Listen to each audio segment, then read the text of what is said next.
1840년 러시아의 한 젊은 장교가 소설을 한 권 출간합니다. 제목은 우리 시대의 영웅.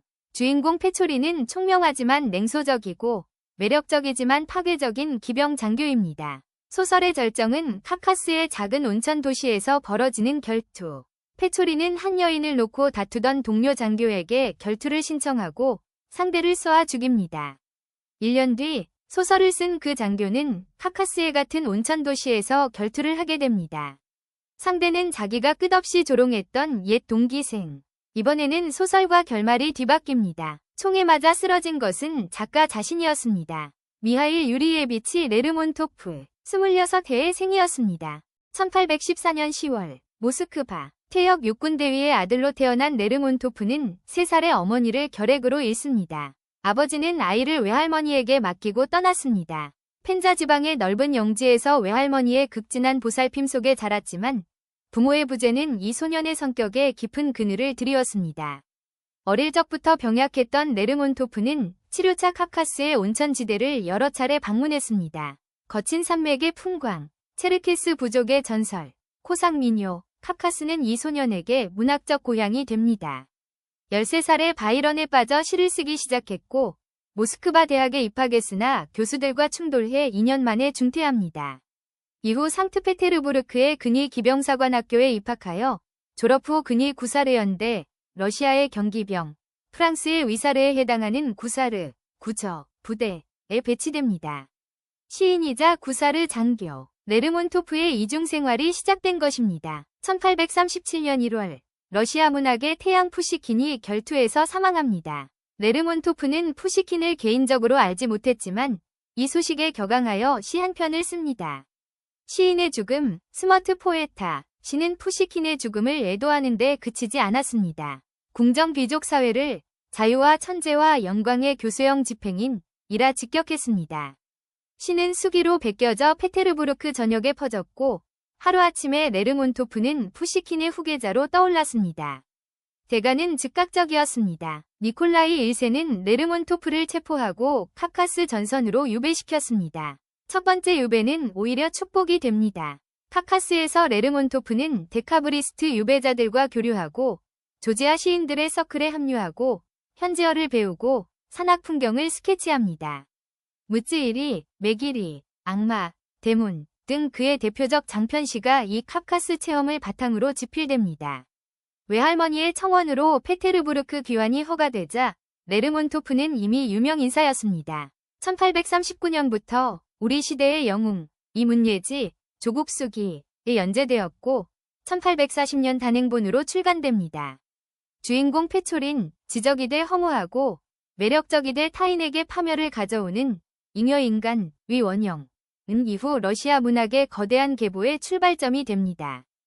그러나 레르몬토프의 혀는 쉬지 않았습니다. 1840년 프랑스 대사의 아들과 결투한 사건이 빌미가 되어 두 번째 카카스 유배가 결정됩니다. 이번에는 보병연대, 전선 한가운데였습니다. 발레리크 강 전투, 체체너로 죽음의 강이라는 뜻의 이 강변에서 레르몬토프는 백마를 타고 돌격조 선두에 섰습니다. 공식 전투보고서는 이렇게 기록했습니다.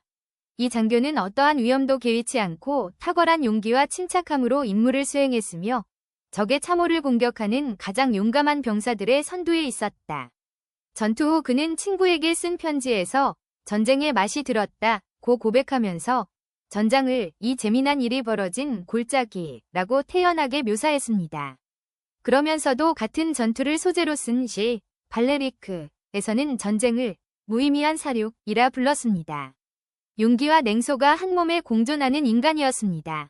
지휘부는 이 장교 시인의 용기를 특별히 보고했지만 니콜라이 1세의 명령으로 무공 포상 명단에서 그의 이름은 삭제되었습니다. 1841년 초 잠시 페테르부르크 휴가가 허가됩니다. 레르몬토프 인생에서 가장 행복했던 석 달이었다고 합니다. 그러나 무도회에서 황녀들을 무심코 모욕하는 실수를 저질렀고 24시간 내에 수도를 떠나 원대 복귀하라는 명령이 떨어집니다.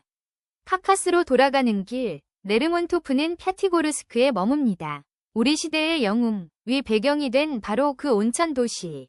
레르몬토프의 독설은 카카스에서도 유명했습니다. 동료 장교 로실리온 남작은 훗날 이렇게 회고했습니다. 레르몬토프는 불쾌하고 경멸적인 인간으로 항상 특별해 보이고 싶어 했다. 카카스에서는 용기가 일상이라 자랑할 것이 못 되는데도 자신의 용맹을 과시했다. 레르몬토프는 총기도 쓰지 않고 체첸 마을을 습격하는 소규모 유격대를 이끌었는데 사람들은 이를 레르몬토프 군대라 불렀습니다. 그의 혀를 두려워하는 자도 있었고 그의 명성을 질투하는 자도 있었습니다. 음모와 스캔들과 증오의 분위기가 그를 둘러싸고 있었습니다. 그곳에서 서관학교 시절 동기 니콜라이 마르티노프를 만납니다. 마르티노프는 체르케스 복장에 긴 칼을 차고 낭만적 영웅을 흉내내고 있었습니다. 레르몬토프 자신이 소설 속에서 그루시니츠키라는 인물을 통해 조롱한 바로 그 모습이었습니다. 레르몬토프는 그를 야만인 선생, 몬시어 소비지이라 부르며 가차없이 놀려댔습니다. 1841년 7월 25일 마르티노프가 결투를 신청합니다. 레르몬토프는 공중에 쏘겠다고 밝혔다고 전해집니다. 7월 27일 마쇼크 산 기슭 레르몬토프는 권총을 들어 올렸으나 쏘지 않았습니다. 마르티노프가 먼저 방아쇠를 당겼고 총탄은 가슴을 관통했습니다. 레르몬토프는 그 자리에서 즉사했습니다. 같은 해에 쓴 시가 있었습니다. 한낮의 열기 속에 다게스탄 골짜기에서 가슴에 납 한 덩이를 안고 나는 꼼짝 않고 누워 있었다. 깊은 상처에서는 아직 연기가 피어올랐다. 예언이었는지 자기완성이었는지 26해 13살에 시를 쓰기 시작해 26에 죽었으니 창작 기간은 13년 남짓. 그 사이에 장시 30편 이상, 단시 600편, 소설 1권, 희곡 5편을 남겼습니다. 자기 소설의 주인공처럼 냉소적이었고 자기 소설의 주인공처럼 매력적이었고 자기 소설의 주인공처럼 결투로 죽었습니다. 다만 소설에서는 주인공이 상대를 쐈고 현실에서는 자기가 맞았다는 것. 그것이 유일한 차이였습니다. 푸시킨 이후 러시아 문학이 가장 많이 잃어버린 순간. 그것이 1841년 7월 27일 마쇼크 산 기슭입니다.